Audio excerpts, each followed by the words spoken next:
રાજ્યસભાના ચાલુ સાંસદ એવા શ્રી નારાયણભાઈ રાઠવા ઉપસ્થિત છે. હું પ્રદેશ અધ્યક્ષ આદરણીય શ્રી સી આર પાટીલ સાહેબ તેમજ પ્રદેશના પદાધિકારીશ્રીઓ અને ઉપસ્થિત મહાનુભાવોને વિનંતી કરીશ કે શ્રી નારાયણભાઈ રાઠવાને ખેસ અને ટોપી ધારણ કરાવી ભારતીય જનતા પાર્ટીમાં પ્રવેશ આપે. આપણે સૌ તાળીઓના ગડગડાટથી આપણને વધાવી લઈશું. બોલો ભારત માતા કી. સાથે તેમના સુપુત્ર શ્રી સંગ્રામસિંહ રાઠવા, છોટાઉદેપુર નગરપાલિકાના પ્રમુખ, એપીએમસીના ડિરેક્ટર, ડેરીના ડિરેક્ટર, તેઓને પણ વિનંતી કરીશ.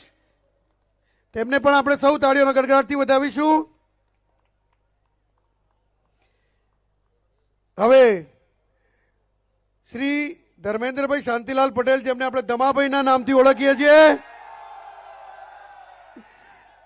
2019 અને 2022ના વિધાનસભાના ઉમેદવાર તેમજ ભારતીય જનતા પાર્ટીમાં તેમને પુનઃ પ્રવેશ શ્રી સી આર પાટીલ